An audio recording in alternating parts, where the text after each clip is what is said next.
The first time that I saw Slipknot, I was trying to understand their identities, their characteristics, try to understand each of the members and why they chose to use those specific masks.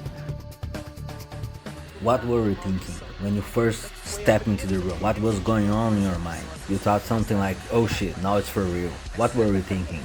Yeah man, I did a test. I traveled to United States. It was a 10 days test. They scheduled 1 day more just for me to set up my drum kit and to be comfortable in the room, to have only me and the drums, not guitars, not other people disturbing on the room, and to have my mind clear and concentrate to the next day for the real test. You know what, it's a big drum, so I had to do things properly, to set out things properly, and they gave me this day off, 1 day more, just to be comfortable and have the security on my drum kit. So the next day I went to the studio. I was the first one to come in, and the other guys were coming in, introducing themselves, and we started getting to know each other. I don't remember who came first, but you know what, it's a delicate moment, because it's not just playing music, it's getting to know each other, it's getting to feel each other, to feel the vibe, to feel the energy, and that's a pretty decisive moment. If you have a good relationship with people you work with, you tend to execute your job better than otherwise. And in my specific case, that results in our music, in our playing. So our first goal, mine and the guys' goal, was to be able to fit in the band. That was the first goal. The second was to play music and bring the proper energy to Slipknot. So my first moment in the studio with the guys was that, just a straightforward relationship, to getting to know each other and play the music properly.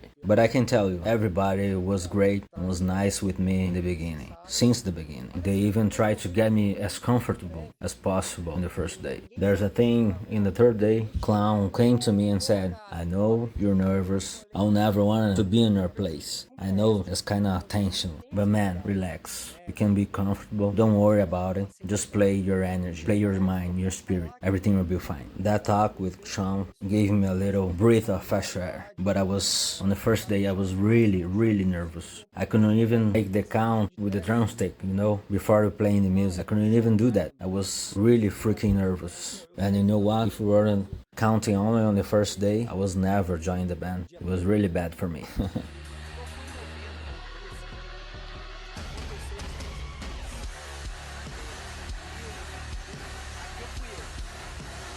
That's funny, man. That happened on the second day. On the first day, I played real bad. It was not good for me. Although they seemed like they enjoyed my first day, some staff members came to me and said I was good, I played great, but I didn't like it anyway. So after that, after the first day, I couldn't sleep. I came back to the hotel and I couldn't sleep, of nervous, of all kind of worries, not thinking well. So when I came on the second day, I was pretty pumped up. I knew it was my last chance. I knew I got to give my all, and I did. I played all that I was rehearsing. I knew that. I knew all the songs. So I calmed down myself and got to play right on the tempo, and that was when I could perform like I always do. In the end of the day, it's all music. You gotta enjoy. You gotta have fun. And I put myself together and could perform. And when we finished the day, I got really happy because I could show them all that I got, all that I rehearsed. It was a pretty good day.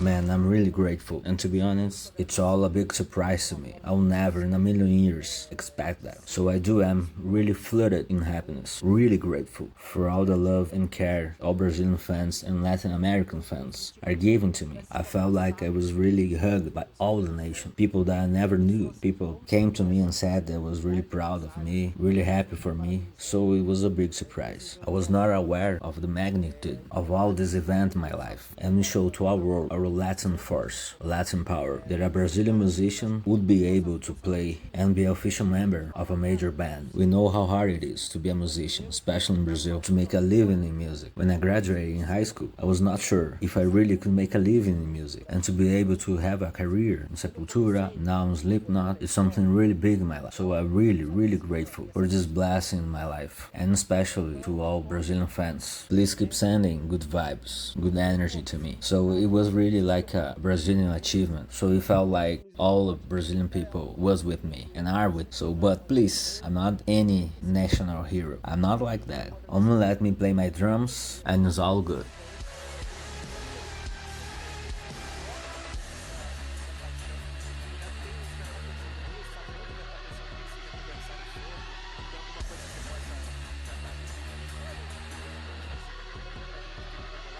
My man, I don't know. I cannot talk about that yet. But yes, we are talking about that. All Brazilian shows. It was something that I told the guys about that. I said to them, guys, you have no idea about the madness, the craziness that will be on our day. They said, we know about Brazil. We know about that. And I said, no guys, you really don't know. You have no idea what's going on, what will be going on. The other thing is they know about the Latin people. All Latin American people are so passionate about that, about the song, about the band. They sing along and perform with the band during the whole show, the whole time. And the truth is Brazil is the best place to perform, to have a show. Not only Brazil, but the whole South America. Brazil, Chile, Argentina, Venezuela, all South America. There are amazing places to perform, to have a show. So now Slipknot coming back to South America is gonna be really different this time. It's gonna be another level of commotion, a different event, a different show. I have no doubt about that. I don't know what's gonna happen. Maybe I'm gonna explode myself. I'm gonna play the first show on a second, I explode myself.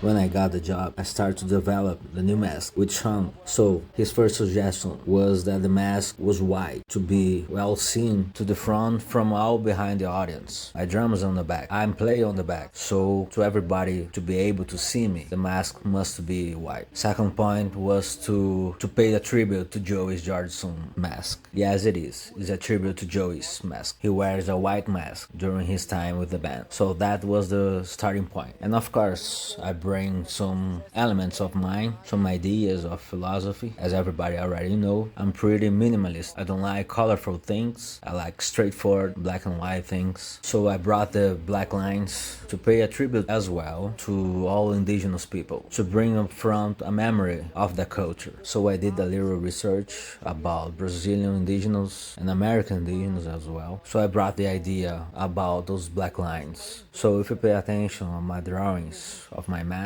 you gotta see behind the chin, behind the nose, all of that is an allusion to their paintings and their masks. And about the bullet hole, everybody knows already, it was not about violence or something like that. No, it's all about perspective in life. So the first thing was, clown told me that my mask was not well balanced. We gotta do something above the eyes. Our first idea was to make a circle to fill in the forehead or something like that. We tried that and I didn't like. So the second thing, we just did a line across the circle and I didn't like as well. It became a little Harry Potter and I said, man, that's not my thing. And I said, man, let's just put a bullet hole in my forehead. That's it. Funny thing, that idea came from nowhere. We were talking about live later that night and I got that idea. He asked me if I was okay with that idea. And I said, I explained to him all the reasons, all my philosophies behind that. And he was okay with that and we did it. Another thing I didn't tell anyone is that I feel when I step up on the stage with a Slipknot. It's a different level of energy. We are up there and we gave everything we have, everything we are, we let in that stage. And you don't know what's gonna happen after that, after the show. So to me, that is a sacred place. And then having a bullet hole in my forehead is like I have nothing to lose. I will give my all on the stage. Anything can happen up there. People gonna like it, gonna hate it, gonna throw me a bottle, gonna spit on my face. It doesn't matter. Nothing bothers me anymore. And this kind of thinking gave me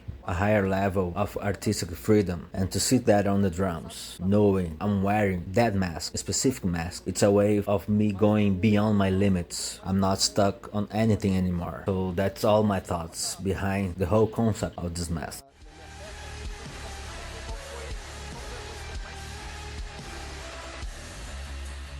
To me, it was a song called música que se chama Disaster Piece. It has a high-speed drum bass. I was not used of that kind of specific technique when they called me to join the band. Of course, I always studied, I always played double bass. However, on Slipknot, you have to be on a higher level to play that kind of technique, or Joey's technique. And the other thing is, we don't use the electronic element of the trigger. It's all natural, all organic. It's an old school of playing. I have to really play for real the double bass. So I have to focus my study on that kind of technique. I have months to prepare to be 100%. So Disaster Piece was that kind of hard, the most difficult test for me.